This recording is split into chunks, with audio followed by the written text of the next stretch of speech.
बहुत पहले अयोध्या में एक राजा रहते थे ऋतध्वज। महाराज रुक्मांगद इनके ही पुत्र थे। ये बड़े प्रतापी और धर्मात्मा थे। इनकी एक अत्यंत पतिव्रता पत्नी थी, विंध्यावती। उनके गर्भ से जन्म हुआ था धर्मांगद का, जो पितृभक्तों में सर्वप्रथम तथा अन्य धर्मों में अपने पिता के ही तुल्य थे। महाराज रुक्मांगद को एकादशी व्रत प्राणों से भी प्यारा था। उन्होंने अपने समस्त राज्य में घोषणा करा दी थी कि जो एकादशी व्रत न करेगा वह दंड का भागी होगा। इसलिए उनके राज्य में 8 से लेकर 80 वर्ष तक के सभी बालक, वृद्ध, पुरुष, स्त्री श्रद्धापूर्वक एकादशी व्रत का अनुष्ठान करते थे। केवल कुछ रोगी, गर्भिणी स्त्रियां आदि इसके अपवाद थे। इस व्रत के प्रताप से उनके समय में कोई भी यमपुरी नहीं जाता था। यमपुरी शून्य हो गई। यमराज इससे बड़े चिंतित हुए। वे प्रजापति ब्रह्मा के पास गए और उन्हें यमपुरी के उजाड़ होने का तथा अपनी बेकारी का समाचार सुनाया। ब्रह्मा जी ने उन्हें शांत रहने का उपदेश दिया। यमराज के बहुत प्रयत्न करने पर माया की एक मोहिनी नाम की स्त्री शिकार के लिए वन में गए हुए राजा के पास गई। उसने राजा रुक्मांगद को अपने वश में कर लिया। राजा ने उससे विवाह करना चाहा। तब उसने कहा कि मेरी एक शर्त यह है कि मैं जो कुछ भी कहूँ वही आपको करना पड़ेगा। महाराज तो मोह से बेहोश थे ही, फिर न करने की तो बात ही कहाँ थी। उसको लेकर वे राजधानी लौटे। राजकुमार धर्मांगद ने बड़े उत्साह के साथ दोनों का स्वागत किया। विंध्यावती ने भी अपनी सोत की सेवा आरंभ की और बिना किसी मानसिक क्लेश के अपने को सेविका जैसी मानकर वह मोहिनी के टहल में लग गई।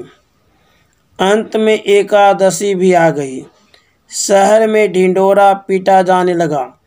कल एकादशी है, सावधान, कोई भूल से भी अन्न न ग्रहण कर ले, सावधान। मोहिनी के कानों में ये शब्द पहुँचे। उसने महाराज से पूछा, महाराज यह क्या है? रुक्मांगद ने सारी परिस्थिति बतलाई और स्वयं भी व्रत करने के लिए तत्पर होने लगे। मोहिनी ने कहा, महाराज मेरी एक बात माननी होगी। रुक्मांगद ने कहा, यह तो मेरी प्रतिज्ञा ही की हुई है।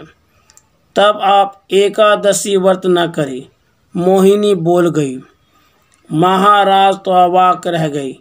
उन्होंने बड़े कष्ट से कहा, मोहिनी मैं तुम्हारी सारी बातें मान सकता हूँ और मानता ही हूँ, किंतु देवी मुझसे एकादशी व्रत छोड़ने के लिए मत कहो, यह मेरे लिए नितांत असंभव है।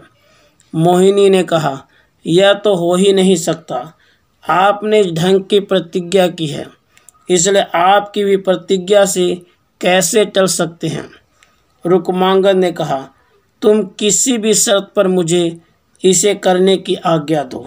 मोहिनी ने कहा, यदि ऐसी ही बात है तो आप अपने हाथों धर्मांगद का सिर काटकर मुझे दे दीजिए। इस पर रुक्मांगद बड़े दुखी हुए। धर्मांगद को जब यह बात मालूम हुई तब उन्होंने अपने पिता को समझाया और वे इसके लिए तैयार हो गए। उन्होंने कहा, मेरे लिए तो उससे बढ़कर कोई सौभाग्य का अवसर ही नहीं आ सकता। उसकी माता रानी विंध्यावती ने भी इसका अनुमोदन कर दिया। सभी तैयार हो गए। महाराज ने ज्यों ही तलवार चलाई, पृथ्वी कांप उठी। साक्षात भगवान वहां आविर्भूत हो गए और उनका हाथ पकड़ लिया।